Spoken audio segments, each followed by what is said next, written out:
Tricolores de toda a terra, está no ar o seu Resenha Express, a sua resenha de todos os dias. Eu sou o Quintela e você está no canal Resenha Tricolor 1902, o canal que não quer ser a sua voz, mas que quer dar voz a você, torcedor tricolor. Fica aí que está começando o seu Resenha Express.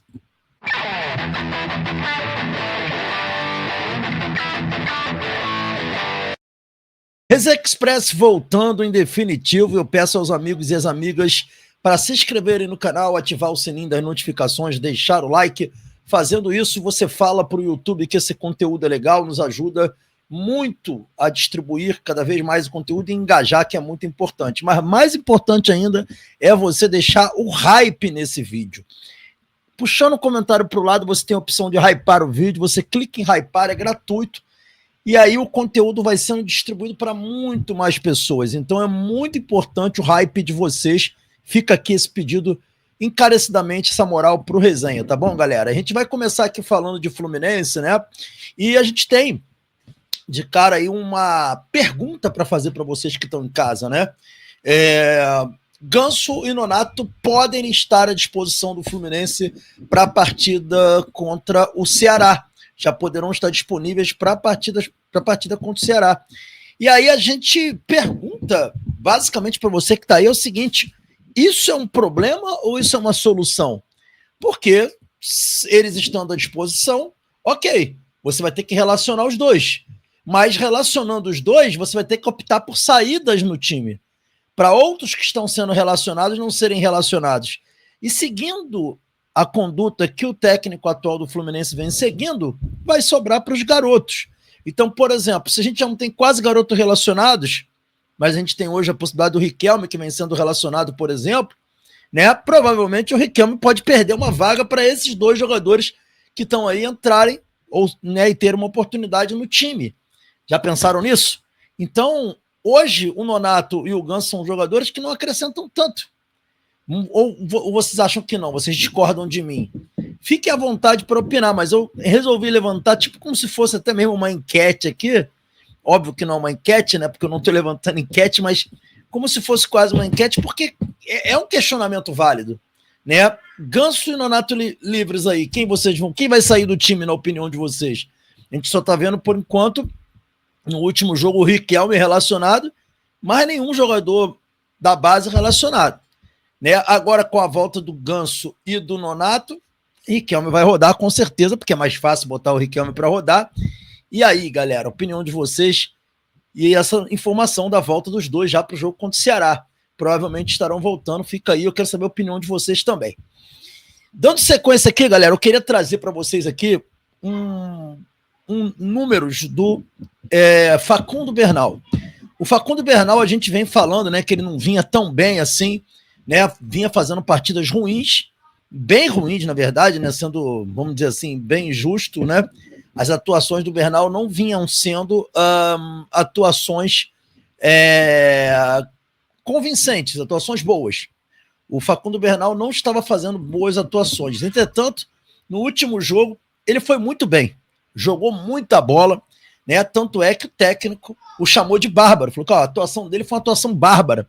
E foi bárbara mesmo, gente. Vamos dar uma olhadinha aqui nessa estatística para vocês terem essa ideia aí e entender por que o Zubeldia disse isso. Olha lá. Ele teve as 60 ações com a bola, que são bastante ações com a bola para um volante, tá? Passes certos, 92%. E aí sempre eu convido vocês a analisar esse número de passes certos, esse percentual baseado nos passes verticais, que são os passes com maior chance de erro. E ele teve 25% de passes verticais, que é um número bom.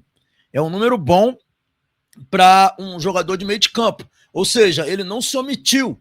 Ele deu passes para frente, 25% é um bom número. Tá? Então ele deu 25% de passes para frente com 92% de acerto, que é um número melhor ainda. Então, percentualmente, ele foi muito bem no jogo. Passes longos, olha o número de passes longos, de acertos de passes longos do Facundo Bernal. Isso aqui tem que ser observado. Ele acertou 7 de 8 tentativas. Acertar 7 passes longos de 8 tentativas é muito difícil, gente. É uma média muito boa e ele está com uma média muito boa. E isso denota uma outra coisa. O Facundo Bernal já mostrou isso é um jogador, um meio-campista que tem o passe longo como um grande trunfo. Ele é muito bom nesses passes longos. É um jogador que tem bons passes longos. E ele está mostrando aí qualidade desses passes longos. Acertou 7 de 8, uma média muito boa. Passes decisivos. Ele deu um passe decisivo que quase foi gol, realmente, do John Kennedy. Um bom passe. Chutou 2 vezes ao gol. Teve 3 desarmes. 4 de 5 duelos no chão vencido, ou seja, ele ganhou a maioria dos duelos no chão, não cometeu uma falta no jogo, mesmo tendo esse número de combate, fez 8 cortes, teve uma média de 7,5 da nota nos APPs. Foi uma atuação realmente bárbara, como falou aí o Zubeldia. A gente está mostrando números, né? Números tem sempre aquele lado frio, mas todo mundo teve a impressão, vendo o jogo dele, de que ele jogou bem, de que ele esteve muito bem. Acho que todo mundo teve essa impressão, né? Não é algo assim, tipo, que só os números aí valem. Não. A gente viu que ele jogou bem. Então, assim, esses números batem com o que a gente viu dentro do campo. Então, assim, uma atuação bárbara realmente do Facundo Bernal. Espero que ele continue tendo essas boas atuações, que é importante para ele, né, galera? E que ele continue assim. Dando sequência aqui, galera, uma informação aqui muito importante do Resenha para vocês, né? A gente ontem recebeu uma informação sobre sobre o Soteldo. O Soteldo não entrou nesse último jogo, tá? Ele vinha entrando sempre, não entrou nesse último jogo no Maracanã, nessa última partida, e ele quase não foi relacionado, tá? E não é por contusão, nada disso. O Soteldo vem fazendo um acompanhamento com psicólogo, acompanhamento individual com psicólogos do clube, para tentar dar mais confiança, melhorar a questão da confiança, do entendimento do momento que ele está vivendo no Fluminense. E o tratamento com ele tem sido bem diferenciado. Ele tem tido esse acompanhamento de psicólogos, tem tido acompanhamento mais de perto da própria comissão técnica, que acredita muito no Soteldo, mas há praticamente um consenso que em jogos no Maracanã, para o Soteldo entrar, pelo menos nesse momento, eles vão ter que ter um certo cuidado, um certo tato para colocar o Soteldo, tá? Principalmente o time vencendo, numa situação bem favorável, pode ser que ele entre, mas em condições que não são tão favoráveis, como o último jogo que estava 1-0, terminando, poder tomar um gol, essas coisas, o Zubeldia preferiu não colocá-lo em campo, embora quisesse, para poupar o jogador de qualquer risco de o time tomar um empate, a torcida cair no pé em cima dele, o próprio ato dele entrar em campo e ser vaiado.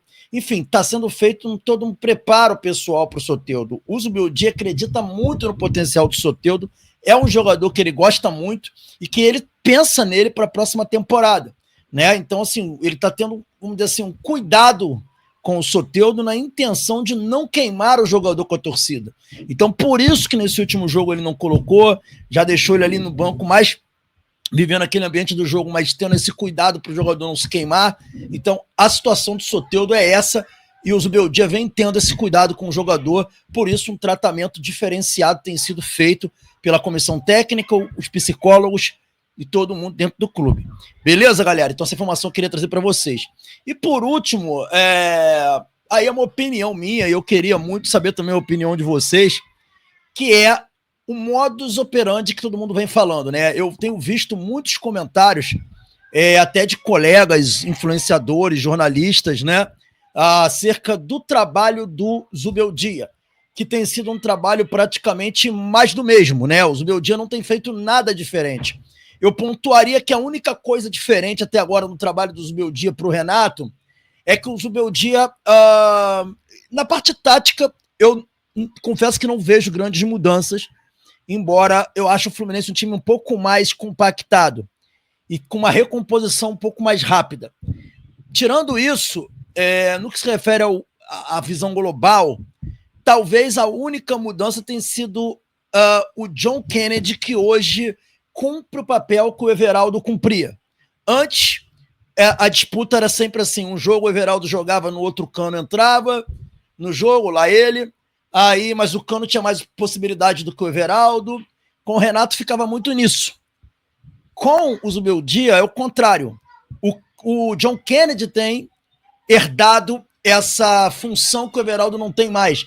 Com ele, o Everaldo praticamente não entra mais, que era o que acontecia com o John Kennedy quando o Renato era o técnico. E agora está acontecendo com o Everaldo. Então, esse papel foi invertido.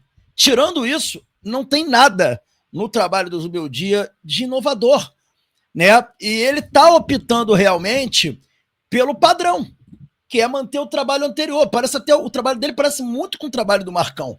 Por isso que a gente brincou tanto com aquela coisa de, pô, o Marcão tá influenciando o cara. Às vezes parece que porque o modus operandi do Zubeldia tá muito parecido com o modus operandi do Marcão. Ou seja, ele tá mantendo praticamente a base dos times do Renato Gaúcho. É quase que um Renato Gaúcho 2.0, esse trabalho do Zubeldia. Então, assim, é algo que tem deixado a torcida inquieta, chateada. Muita gente até falando que, por mim, não fica para a próxima temporada. O próprio Ilan falou sobre isso. Estava vendo um comentário do Ilan. Então, assim, o que vocês vê, né? Eu quero muito saber a opinião de vocês. O que vocês estão vendo do trabalho do Zubeldia? Vocês acham que é injusto falar que ele está sendo um Renato Gaúcho 2.0? Vocês pensam num 2026 com o Zubeldia, em vista disso? Né? Eu sei que ainda falta muita coisa, tem a semifinal da Copa do Brasil pela frente, enfim. Mas como é que vocês estão pensando esse trabalho do Zubeldia? Como é que vocês estão avaliando esse trabalho do Zubeldia? Comenta aqui, bota aqui nos comentários, vamos trocar uma ideia. Eu queria muito saber a opinião de vocês e também... Porque assim, quando eu falo isso, é porque eu também quero formar a minha opinião. Eu não estou totalmente convencido de que o trabalho é um Renato 2.0, mas eu estou chegando lá. E o Zubeldia não está me empolgando muito. Eu queria saber a opinião de vocês também sobre isso. Comenta aqui nos comentários, beleza? Pra gente trocar essa ideia. E é isso, galera. Esse foi o Resenha Express. Saudações tricolores. Hoje tem bate-papo tricolor às 21 horas. Nossa mesa redonda de toda segunda-feira. Aguardo vocês aqui. Fiquem com Deus e até o próximo vídeo. Forte abraço para todo mundo aí. Valeu.